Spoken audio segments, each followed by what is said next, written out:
مسلمان ہیں جو سکون کی سانس لے رہے ہیں.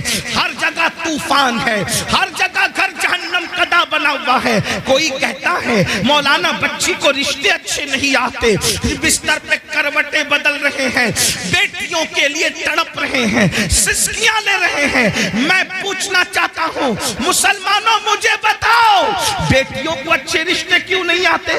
ایسا کہ اللہ نے ان کا جوڑا پیدا نہیں کیا, پیدا کیا ہے.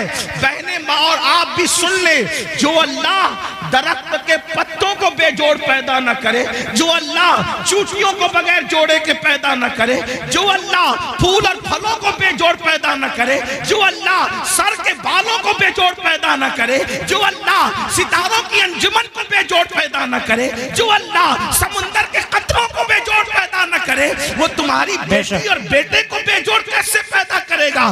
لیکن یہ رشتے کیوں تھمے ہوئے ہیں؟ کہا کسی نے باندھ دیا ہے. میں کہتا ہوں یاد رکھنا, میٹر کچھ بھی ہو, میری نظر تمہاری گفتگو پر نہیں. ہم تو مصطفیٰ جان رحمت کے غلام ہیں. حضور کی بات پر توجہ کریں گے, اللہ کی بات پر توجہ کریں گے. یاد رکھنا کسی نے باندھا ہو نہ باندھا ہو, کسی نے رکاوٹ پیدا کی ہو یا نہ کی ہو, قرآن کہتا ہے وَمَا أَصَابَكُم مِّن مُّصِيبَةٍ فَبِمَا كَسَبَتْ أَيْدِيكُم, کہ تم پر جو بھی مصیبت آتی ہے اللہ اکبر تمہارے کرتوت کی وجہ سے. سیدنا فاروق اعظم فرماتے ہیں جب تم گناہ کرتے ہو تو قبر انور میں رسول اللہ کو رنجیدہ کرتے ہو. جو قوم اپنے نبی کو قبر انور میں اذیت پہنچائے, وہ قوم بستر پر سکون کی سانس کیسے لے سکتی ہے؟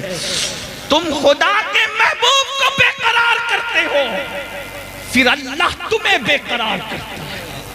بے شک نیند کی گولیاں کھا کر بھی تمہیں چین کی نیند نہیں, اس لیے کہ تم نے گنبد خضرا میں خدا کے محبوب کو بے چین کیا, حضور کو بے قرار کیا. اللہ اکبر, کون سا گناہ نہیں کرتے؟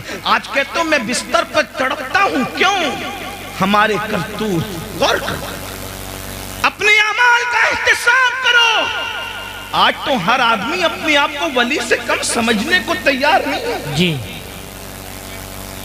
اگر اللہ کا انعام ہو تو سمجھتے کہ ہمارے اعمال کی وجہ سے بندے اپنے اعمال کی اوقات اور حیثیت کیا ہے.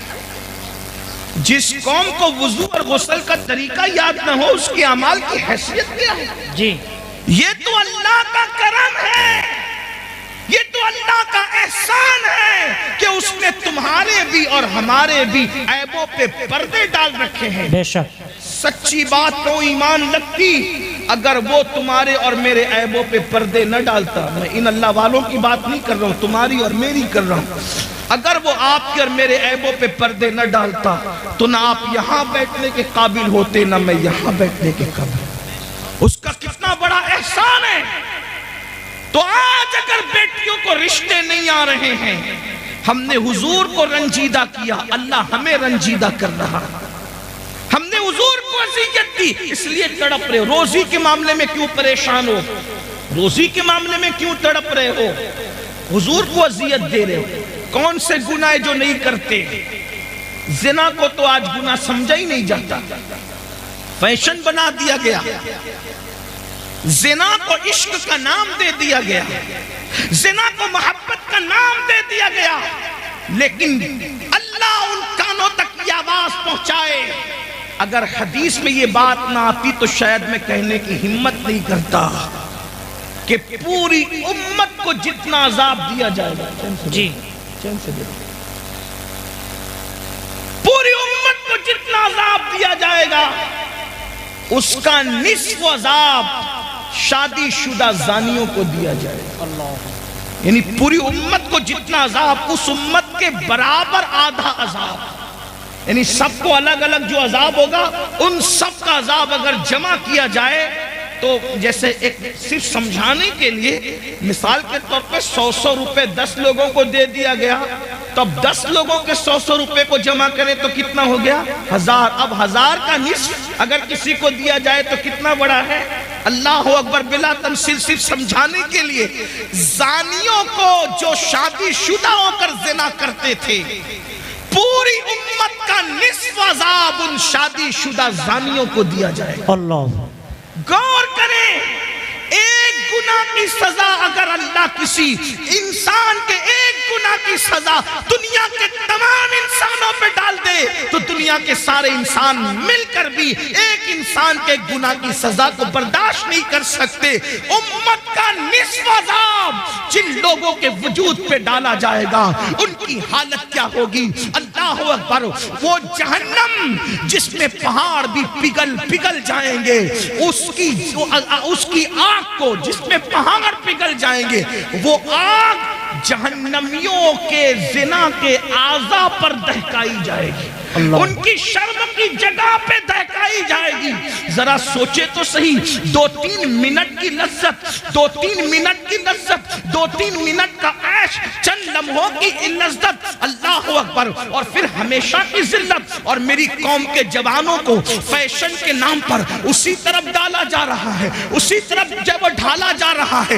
کل کا جوان زنا کے نام سے بھی کانپتا تھا۔ میں جانتا ہوں اپنے بچپنے کی وہ داستانیں کہ نوجوان لوگ کہتے تھے ہم ساری شرارتیں کر سکتے ہیں لیکن زنا کی طرف جانے کی ہمت نہ ہوئی۔ یہ ہمارے بچپن تک جوانوں کی باتیں ہم نے سنی تھی، ہر مستی کریں گے، ہر شرارت کریں گے لیکن بدی کی طرف نہیں جائیں گے۔ مگر افسوس آج ہم کتنا دکھی دن دیکھ رہے ہیں، کتنے کرب سے گزر رہے ہیں، کتنی اذیت سے گزر رہے ہیں۔ کون سی حکومتیں آئی، کون سی چلی گئی، اس پر ہمیں اتنا دکھ نہیں ہے، اس لیے کہ حکومتوں کا آنا جانا یہ تو موسم کی طرح بدلتا رہتا ہے، لیکن قوم کے جوانوں کے بگڑنے کا دکھڑا ہم کس کو جا کر کے سنائیں؟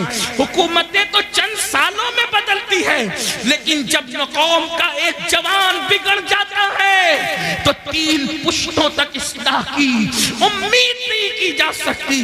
جس قوم کے 16 17 سال کی عمر کے لڑکے زنا میں ڈوب جائیں، اس قوم کا مستقبل کیا ہوگا، اس قوم کی کیفیت کیا ہوگی؟ اللہ اکبر، ہمیں بہت بڑی ذمہ داری سونپی گئی ہے۔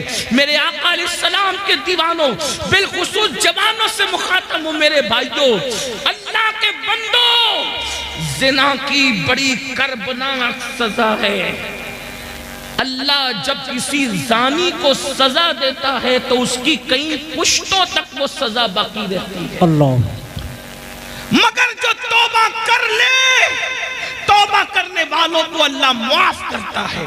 بے شک، اور یہ بھی کہا گیا جس نے شادی سے پہلے زنا کیا اللہ اس کی نسل میں عیبی، لنگڑے، لولے، اندھے، گونگے بچے پیدا کرتا ہے تاکہ اس کا دکھ وہ جھیلتے رہے۔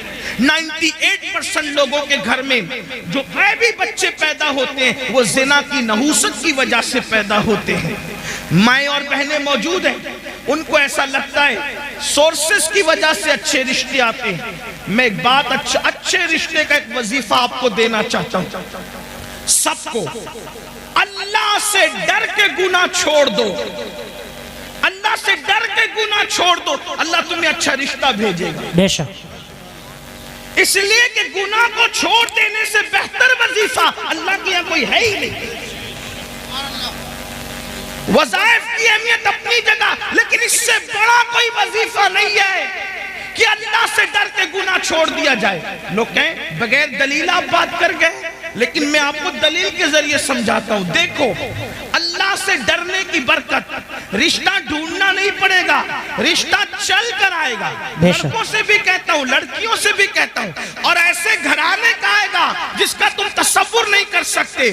آپ نے اس روایت کو مختلف تناظر میں سنا، آج مجھ سے بھی اس تناظر میں آپ سنیں، غوث پاک کے غلام سے اس تناظر میں سنیں۔ آپ نے سنا ہوگا مدینہ منورہ کی سرزمین ہے، رات کا آخری حصہ ہے، رات کا آخری پہر ہے، اس اس رات کے آخری پہر میں ایک بوڑھی کی کپ کپی آواز نکلتی ہے، بیٹی جلدی سے دودھ میں پانی ملا دو۔ تو جوان آواز کیا آتی ہے، امی جان کیا آپ نے نہیں سنا امیر المومنین نے منع کیا کہ دودھ میں پانی ملا کر کے نہیں بیچا جائے، کیونکہ یہ جرم ہے، یہ دھوکہ ہے، یہ فریب ہے، اس لیے میں دودھ میں پانی نہیں ملا سکتی۔ تو بڑھاپے کی کپ کپی والی آواز آئی، بیٹی امیر المومنین تو سو رہا ہوگا، اس کو کیا خبر کہ ہم دودھ میں پانی ملا رہے ہیں۔ مگر جوان بیٹی کا جواب تھا، امی امیر تو سو رہا ہے مگر اللہ تو ہمیں دیکھ رہا ہے۔